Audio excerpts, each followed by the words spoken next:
Hello YouTube, welcome back to another video. So I'm currently swapping out the devices on this system because that's what I do. And I thought it would be kind of cool to make a video about it. So I'm gonna go ahead and do that. I just removed this pull station here. So this was a Cerberus Pyrotronics conventional pull station. And this month I'm installing a wheel-lock system. And the pull stations are FCI MS2s. So I'm gonna go ahead and put that in. That's the wiring. You can see I have my inline resistor. My resistors just have pigtails on them, which makes them a little more flexible. So now we can go ahead and open this pull station and then just mount it to the box, like so. That's all good now, so we can go ahead and start removing this device right here. So there's just one screw in the center. So now we can go ahead and remove this mounting bracket, which is just held on by these two screws. This is what I'm putting up. This is a Wheel-Lock NS multi-candela horn strobe. So pull off that front cover. So this is where you would set the tone and volume. So I'm going to pull out that plug. So this is a low volume device, and I'm probably going to set this to 75 candela because this entire device is covering the whole garage. So this is not a complex device. It's just 2-wire. The other pair of cables in here is the audio signal, whether that would be a speaker amplifier or a external horn signal. But since this is just a 2-wire device, I'm only focusing on these two, and those two are just capped off with Wagos. There we go. We have another Siemens horn strobe, so this one you just remove the exact same way. Screw the center screw. These units can be run as 4-wire if you cut those jumpers, but if you keep them in, you can just run them as 2-wire. Honestly, there's no reason to run it as 4-wire because I can get selective silence no matter what. So you can just see I have the resistor on the other side since this is the last device. I've just put up this NS. This one I set on 15 candela. I also installed a white NS right here because this is more of the residential side of the basement in my opinion, so I think it blends in better, but that's that. Go ahead and remove this one. So you just slide this cover off. Go ahead and remove these screws. Panel's gonna start beeping, and I just dropped the resistor, so that's really annoying. So this is wired. You can see this is the end of line, so it's going to have a resistor.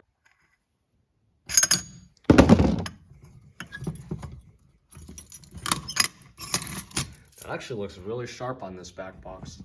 Same drill with this device.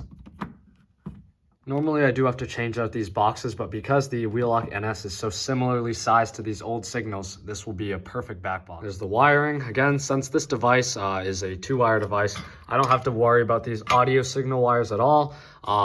Just 2-wire operation. I'm also just gonna leave this on 15 candela because obviously this is a more residential indoor area. It's not very bright and it's covering a pretty small space, so I don't need anything too bright, but that's that. Of course, it is secured to the wall this way. The reason why these holes are so close is because it's supposed to be a standard size for a lot of different back boxes. Like a standard 4x4 back box will fit on these. A lot of different alarm back boxes will be like that. Whenever I have to drill holes, I always drill them exactly right there so any back box can fit here. That looks pretty clean. Right here at this pull station, I'm installing another MS2 just to match. That actually looks pretty nice too. I'm gonna get rid of this pull station here by pulling out these terminals. And push the wiring back into the box, and then I'm gonna use some 632 extra long screws to reach all the way to that back box. Got no idea why we call it 6/32 instead of just 3/16, because those fractions are the same thing.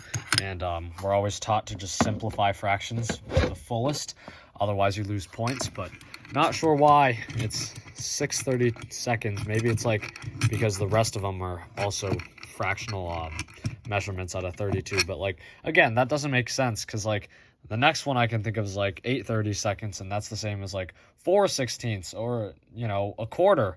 So why not just call it a quarter instead of, you know, 8/32? But whatever, I guess that's fine. And I just dropped the screw.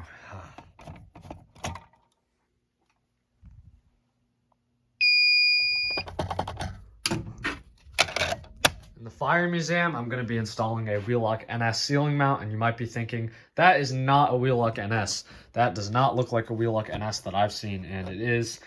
These ceiling mounts, I've honestly just really never seen anywhere in public. Not sure why they weren't that prevalent, but this is what a ceiling mount NS looks like. You can kind of see the resemblance on the back here, you know, NS-24 MCC, but once you remove the cover, the inside is fairly similar looking. This speaker strobe wasn't part of a video, but I just kind of put it up for fun to see if it would synchronize up, which it did. But that does mean that this device has 4 wires running to it, since it does have an audio signal, so I will have to cap those off. This is what I mean. So the red and black will power the strobe light, and then these pair of wires here powers the speaker in this unit. But like I said, the NS down there is a 2-wire. Go ahead and splice these together with Wagos. A lot of people don't like Wagos, but I cannot recommend them enough, especially for hobbyists, because the main thing with these is not only the fact that they're easier, but when you use wire nuts and twist your cables together, yes, it makes a really solid connection, you know, debatably better. But the problem with that is now your wire is kind of ruined underneath.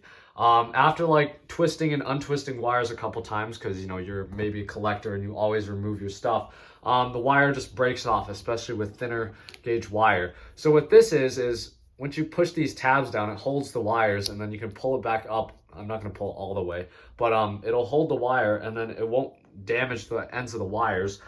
So I haven't had to restrip these wires since using Wagos, and I haven't twisted anything with wire nuts in a while. Obviously for house wiring, you know, Wagos are a little too expensive for that, but especially for low voltage like this, you can definitely get away with just using some of these Wago connectors because they're really handy. So that's going to be quite a pain to get off next month, but that's fine. And then the detector I've chosen is the System Sensor 2151. It is a conventional detector, but it has the exact same look as some of the addressable detectors, and it kind of matches the appearance of this device. If I can even get this thing on, oh my goodness. This goes on like that. There you go. The last device is this bathroom strobe, so this is pretty easy. You just kind of pop off that cover. There you go, and then we'll undo those screws. So obviously this is a 2-wire device, but you can see it does have a resistor because this is the last device on the line. Put in this RSS, system is done. So it's also important to change the sync option. So you go into coding. It doesn't look like coding because, you know, you're like, it's sync, right? Well, sync is encoding, so you just have to scroll down, find the syncs, so you can do wheel lock, system sensor, Gentex, Faraday, AMSICO. So we can go ahead and take a guess as to which protocol. So we have wheel lock devices. So which protocol do you think we select? I think we select Gentex. No, obviously wheel lock. So we can do that for the other NAC. Go down, wheel lock. Also, something else that I forgot to do is use sync mute. So sync mute is basically what audible silence is, and I kind of like it, how the strobes keep flashing when the alarm is silenced. So you go to silence, which is 1, and then you go click sync mute. So we'll do that with 1, 2. So 1, 3. So there we go. So this system is now fully installed. You can see we have our nice wheel lock system. It's a little late at night, so I'm not going to go ahead and send it off. Go ahead and take a look at how that bathroom strobe looks. I do really like how this actually came out. This is supposed to be maybe like a mid-2000s wheel lock system. I thought MS2s were a fairly decent choice because it just seems like something you'd see with these devices. But yeah, thank you for watching. You'll see the system test out for this at the end of the month, specifically the last Friday of the month, as all my system tests are. So thank you for watching.